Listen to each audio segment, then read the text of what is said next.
చాలా మంది బలిపీఠం మీద దృష్టి పెడుతున్నారు కానీ మందిరం మీద దృష్టి పెడతలే. అంటే నివాసం మీద, సహవాసం మీద, సంబంధం మీద. హల్లెలూయా. దేవునితో కలిసి జీవించే జీవితం మీద, దేవునిలో నిలిచి ఫలించే జీవితం మీద, యేసు క్రీస్తులో. హల్లెలూయా. యేసు క్రీస్తునందు అని అంటాడు అపోస్తలుడు పౌలు గారు. పత్రికల్లో అనేక సార్లు రాశాడు. ఎఫెసీ పత్రికలో చాలా సార్లు రాశాడు. హల్లెలూయా.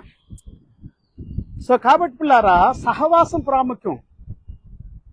చాలా మంది బలిపీఠం బలిపీఠం బలిపీఠం బలిపీఠం అంటారు.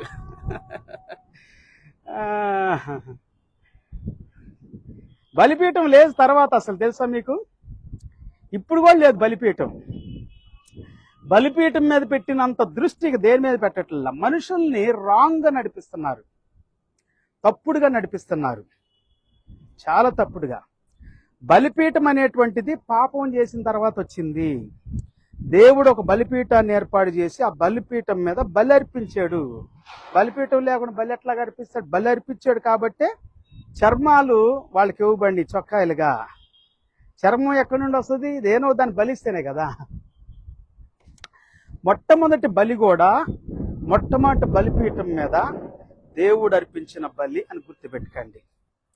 ఆ తర్వాతే హేబేలు అర్పించాడు. ఇక అక్కడి నుండి మనం చూసుకుంటే నోవాహు అర్పించాడు బలిపీఠం.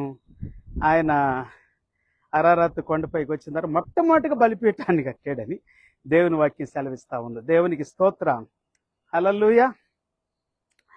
సో మొట్టమొదటి బలిపీఠం నోవాహు జీవితంలో. ఆయన కూడా భూమి మీద అడుగుపెట్టిన తర్వాత మొదటగా బలిపీఠం కట్టాడు. ఇల్లు కట్టు